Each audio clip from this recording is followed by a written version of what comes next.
ចិនចង់ចាត់ក្មេងឈ្មោះចិនស៊ីនេះយកទៅដើម្បីនឹងបំបត្តិមាត់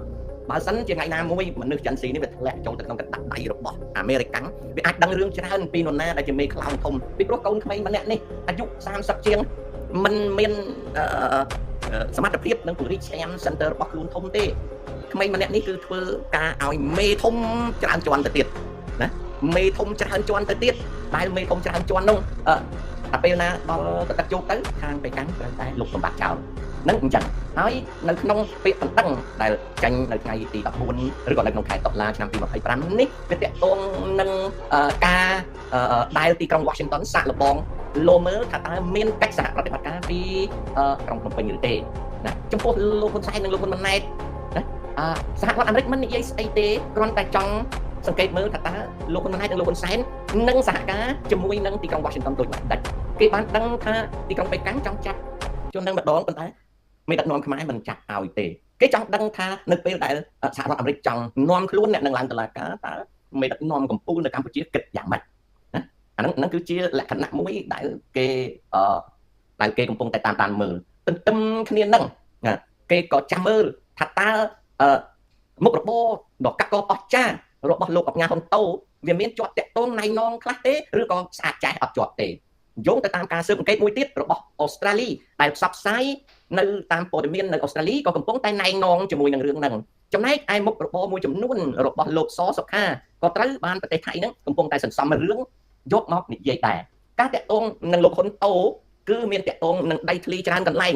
ដែលសម្ព័ន្ធ Prince Real Estate របស់ចិនស៊ីនេះបានរកស៊ីយ៉ាងកាក់កបជាមួយនឹងលោកហ៊ុនតូដែលគេចាត់ទុកថាជាអ្នកការពារនៅផលប្រយោជន៍មួយចំនួនធំចំណែកឯការតាក់ទងមួយបែបទៀតដែលគេកំពុងតែកលេចមើលគឺក្រសួងស៊ើបការរបស់អង់គ្លេសកំពុងតែចាប់អារម្មណ៍លើអ្នកវិនិយោគទុនម្នាក់ដែលជាប់ខ្សែស្រឡាយជាមួយអ្នកធំនៅកម្ពុជាបានទិញអចលនទ្រព្យតម្លៃរាប់10លានទៅដល់100លាននៅឯទីក្រុង London មានរឿងខ្សឹបខ្សៀលខ្លះថាអង់គ្លេសកំពុងតែពិនិត្យមើលថាតើលុយរបស់ Fund Manager កាន់សញ្ជាតិអង់គ្លេសម្នាក់ដែលមានភរិយាជាខ្មែរហើយភរិយាជាខ្មែរនោះជាប់ខ្សែស្រឡាយធំតើលុយនោះមានតាក់ទងនឹងអំពើឆបោករបស់សម្ព័ន្ធ Prince នៃមនុស្សម្នាក់ឈ្មោះចិនស៊ីនោះដែរទេបន្តមកទៀតមានការតាក់ទងនឹងរឿងបរិច្ចាគលុយកាក់ទៅមន្ទីរពេទ្យគុណភបុប្ផាការរៀបចំអាហារូបករណ៍ចឹង scholarship និងការបរិច្ចាគទៅកាន់កាកបាទក្រហមណាតើអំពើលុយកាក់ប្រមាណដែលបរិច្ចាគទៅឲ្យគុណភបុប្ផាដែលគេអាចនឹងដឹងបានថាជា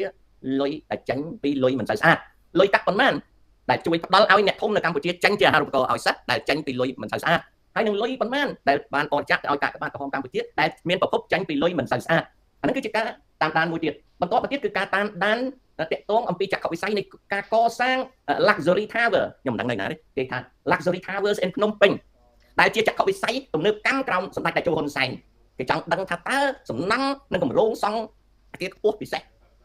នោះវាតាក់ទងនឹងលុយកាក់មិនសូវស្អាតនឹងឬទេគេក៏កំពុងតែស៊ើបអង្កេតអំពីមូលនិធិនានារបស់តកូលហ៊ុនជាពិសេសរបស់លោកហ៊ុនសែនតើមានតាក់ទងនឹងរឿងនោះទេតែអត់ទាន់ឃើញមានតាក់ទងទេណាអានេះគេស៊ើបអង្កេតទេ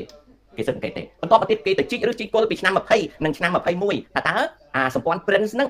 បានចំណាយលុយប្រមាណណាជួយដល់ COVID-19 នៅប្រទេសកម្ពុជាហើយគេក៏ប្រមូលយកព័ត៌មាននៅ Fresh News ទាំងអស់យកមកធ្វើការសិក្សាអំពីភាពពាក់ព័ន្ធនៃ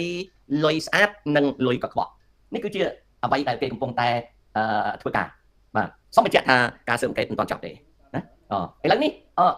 ប្រវត្តិដែលគេរកឃើញមនុស្សឈ្មោះចិនស៊ីហើយ Vincent នេះណាគឺគេរកឃើញថាវាកើតនៅស្រុកចិនកើតនៅហ្វូជៀនណាអាយុ37ឆ្នាំវាកាន់សញ្ជាតិវ៉ាន់នូតូណាវាចាញ់សញ្ជាតិវ៉ាន់នូតូកាន់សញ្ជាតិវ៉ាន់នូតូកាន់សញ្ជាតិសាយប្រាស់កាន់សញ្ជាតិនៅសេនលូសៀកាន់សញ្ជាតិអង់គ្លេសនិងកាន់សញ្ជាតិខ្មែរណាប៉ាសពតវាគេបង្ហាញប៉ាសពត Vincent ចិនស៊ីហ្នឹងប៉ាសពតលេខប្រមាណ